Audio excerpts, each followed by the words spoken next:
Hi friends, Shweta's लाईफस्टाईलमध्ये तुमचं सर्वांचं स्वागत आहे। तर आज मी इथे बनवलेला आहे व्हेजिटेबल पुलाव। तर हा या रायताबरोबर इतका टेस्टी लागतो। तर तुम्ही हा पुलाव इतका इन्स्टंट बनवू शकतात आणि इतका झटपट बनवू शकतात। विदिन तुम्ही जर भाज्या कटिंग वगैरे केल्यानंतर हा 10 मिनिटात तयार होतो। ज्या वेळेस तुम्हाला स्वयंपाकाचा कंटाळा आलेला असेल तर नक्की हा पुलाव तुम्ही बनवून बघा। तर हा पुलाव मी कसा बनवला, चला तर माझ्या किचनमध्ये आणि झटपट हा शिकून घेऊया।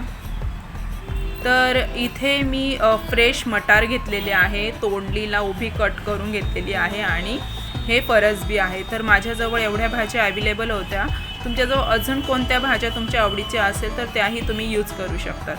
तर इथे आता मी 2 मोठे कांदे कट करून घेतलेले आहे, 4-5 हिरव्या मिरच्या आणि लसूण। बस इतक्या साहित्यामध्ये हा पुलाव झटपट तयार होतो।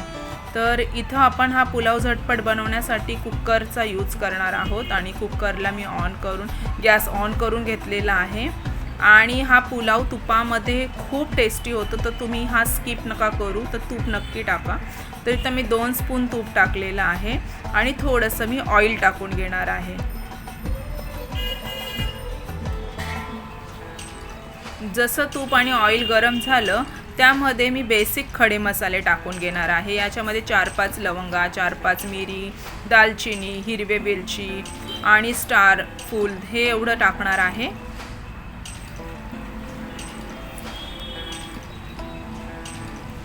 आणि यांना छान परतून घ्यायचे आहे आपल्याला।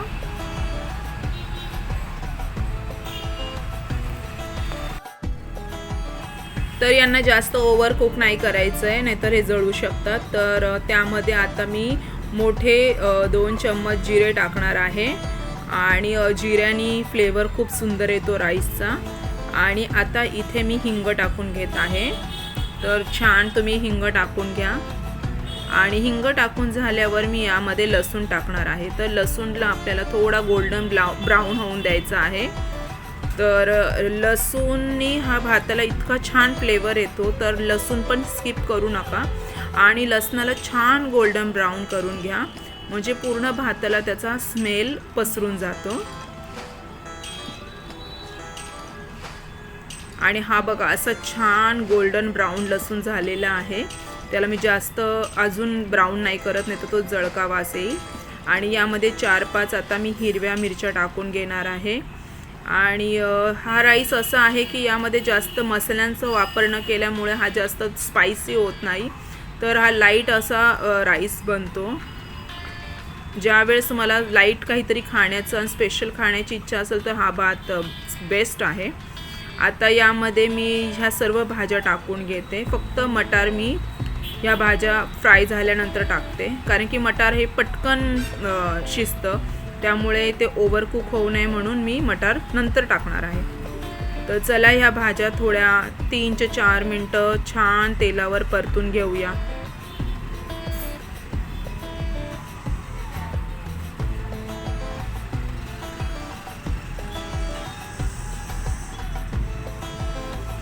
आता तुम्ही इथे पाहू शकतात भाज्या छान परतून झाल्या आहे आणि मी त्यामध्ये मटार देखील टाकून घेतलेले। आणि आता मी यामध्ये नंतर कांदा टाकून घेणार आहे आणि कांद्याला पण आता थोडंसं आपण सॉटे करून घेऊया।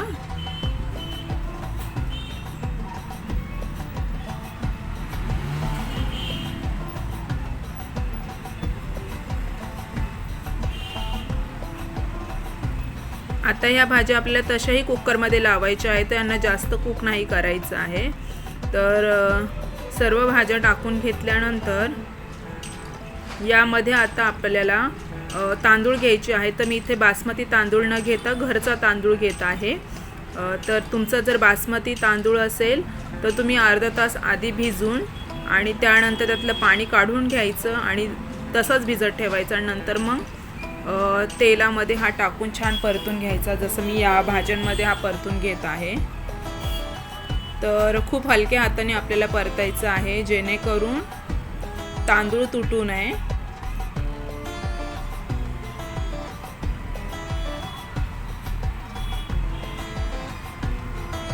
तर हा तुम्ही पाहू शकता मी छान हळूहळू परतलेला आहे।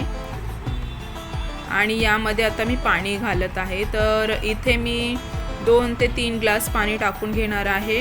तर माझ्या भाताला एवढंच पाणी लागतं. जर आपला बासमती तांदूळ असेल तर असं थोडा 1 इंच वरती पाणी टाकायचं. आणि आता यामध्ये आपण छान असा लिंबू पिळून घेणार आहोत. तर मी अशा पद्धतीने लिंबू पिळते जेणेकरून त्याच्या बिया या आतमध्ये नाही पडणार आणि ज्या बिया आहेत त्या आपल्या हातावर पडतात. तर तुम्ही पाहू शकतात मी अर्धा लिंबू पिळलेला आहे आणि लिंबूनी या भाताला असा चटपटीतपणा येणार आहे. आता इथे मी कोथिंबीर आणि पुदिना हे दोन्ही वापरणार आहोत. तर तुम्हाला समजा पुदिना स्किप करायचा असेल तर तुम्ही तो नाही टाकला तरी चालेल, पण पुदिन्याने ह्या भाताला छान फ्लेवर येणार आहे. आता यामध्ये मी चवीनुसार मीठ टाकून घेणार आहे.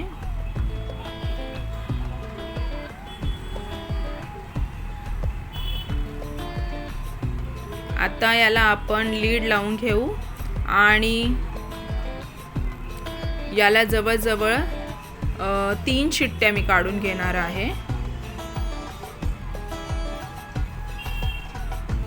आणि समजा तुमचा बासमती राईस असेल तर 1 ते 2 शिट्टी इनफ होते.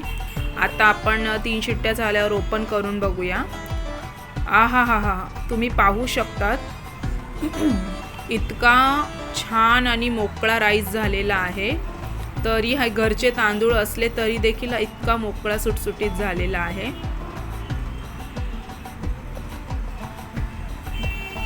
तर हा बिलकुल चिकट किंवा असा झालेला नाही आहे.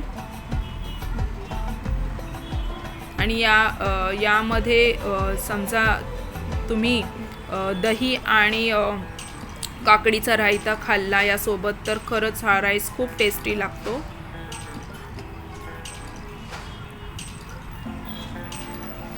तर तुम्ही पाहू शकतात इतका मोकळा, थंड झाल्यावर आणखीन हा मोकळा होत जातो. तर हा राईस तुम्ही घरी नक्की ट्राय करा. आणि तुम्हाला माझे व्हिडिओ कसे वाटतात, माझ्या रेसिपीज कशा वाटतात तर मला नक्की कमेंट करत जा. आणि माझ्या चॅनेलला तुम्ही नक्की सबस्क्राईब करा. आणि असेच छान छान व्हिडिओ मी तुम्हाला आणत जाईल, तुम्हाला वेगवेगळ्या टिप्स सांगत जाईल.